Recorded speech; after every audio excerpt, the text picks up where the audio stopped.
चलिए एक कहानी सुनते हैं, एक ऐसे इंसान की जिसके नाम से ही पूरा देश कांप उठता था। एक ऐसा खूंखार हत्यारा जो उंगलियों की माला पहनता था। लेकिन सोचिए, क्या होता है जब नफरत का सामना असीम करुणा से होता है। ये कहानी है अंगुलीमाल की। ये कहानी शुरू होती है एक नंबर से, 999। और ये सिर्फ कोई आंकड़ा नहीं है, नहीं, ये तो 999 जिंदगियों की वो दर्दनाक दास्तां हैं जिन्हें एक ही शख्स ने बड़ी बेरहमी से खत्म कर दिया था। लेकिन इतनी हत्याएं आखिर क्यों? सिर्फ एक खौफनाक कसम को पूरा करने के लिए। कसम थी 1000 लोगों को मारकर उनकी उंगलियों को काटना और फिर उनकी माला पहनना। सोचिए, और इसी वजह से दुनिया उसे जानने लगी अंगुलीमाल के नाम से, यानी उंगलियों की माला पहनने वाला। तो यहीं से शुरू होता है कहानी का पहला हिस्सा, एक हत्यारे की कसम। देखिए, अंगुलीमाल सिर्फ एक हत्यारा नहीं था, वो तो आतंक का दूसरा नाम बन चुका था। उसकी जिंदगी का बस एक ही मकसद था, अपनी वो भयानक कसम पूरी करना। और वो अपनी मंजिल से बस एक कदम दूर था। जिस जंगल में वो रहता था ना, वो समझिए कि मौत का इलाका बन गया था। हालत ये थी कि लोग अपने घर, अपनी जमीन, सब कुछ छोड़ कर भाग रहे थे। गांव के गांव वीरान हो गए थे। भाई, कौन अंगुलीमाल की माला का अगला मोती बनना चाहेगा? तो अब कहानी एक ऐसे मोड़ पर आ खड़ी हुई है जहां अंगुलीमाल को बस एक और इंसान की जान चाहिए, सिर्फ एक। उसकी 999 उंगलियों की माला लगभग पूरी हो चुकी थी। हर तरफ खौफ का माहौल था। कोई भी घर से बाहर निकलने की हिम्मत नहीं कर रहा था।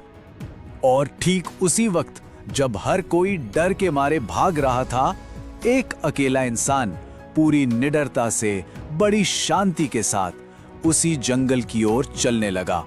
और वो थे बुद्ध। अंगुलीमाल ने जैसे ही बुद्ध को देखा, उसकी तो जैसे आंखें चमक उठी। उसने मन ही मन सोचा, अरे वाह, किस्मत तो देखो जरा, मेरा 1000वां शिकार तो खुद ही चलकर मौत के मुंह में आ रहा है। उसे लगा बस अब उसकी कसम पूरी होने ही वाली है। और बस यहीं से कहानी में एक ऐसा अविश्वसनीय मोड़ आता है जिसके बारे में किसी ने सोचा भी नहीं होगा।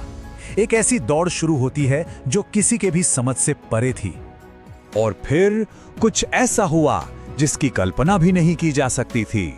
एक तरफ था अंगुलीमाल, जो अपनी पूरी ताकत लगाकर दौड़ रहा था, गुस्से और पसीने में लथपथ।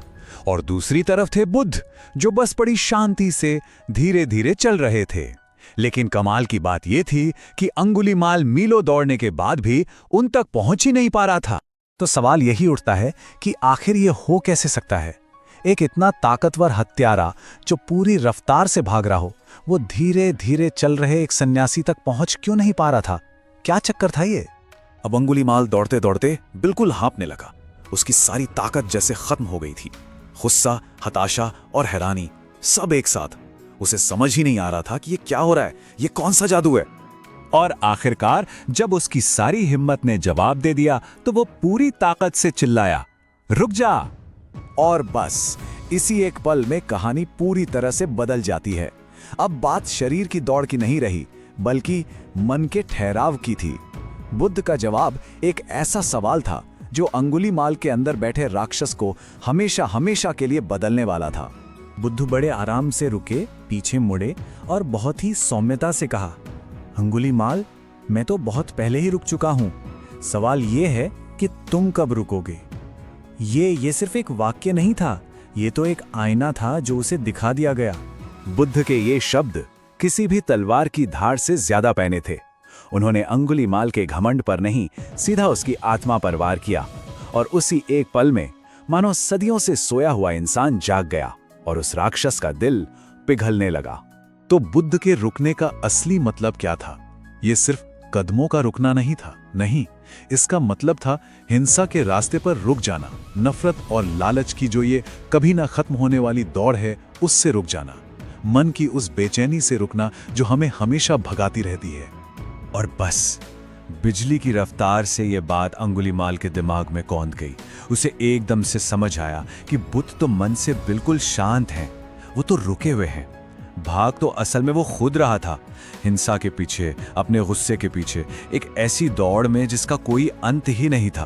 तो ये था उसके बदलने का पूरा सफर। देखिए, शुरुआत हुई एक हिंसक दौड़ से, फिर एक सवाल ने आकर उसकी पूरी दुनिया हिला दी। उसके बाद उसे शांति का असली मतलब समझ आया और आखिर में उसने समर्पण कर दिया। अंगुलीमाल ने अपनी तलवार फेंक दी और उसके अंदर का वो जो राक्षस था वो हमेशा के लिए शांत हो गया।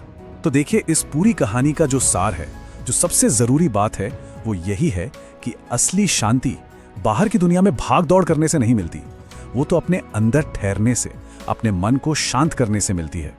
तो ये कहानी हम सबको एक बहुत गहरे सवाल के साथ छोड़ जाती है। हम सब किसी ना किसी चीज के पीछे भाग ही रहे हैं, है ना? लेकिन क्या असली शांति बाहर भागने में मिलेगी या फिर अपने अंदर ठहर जाने में?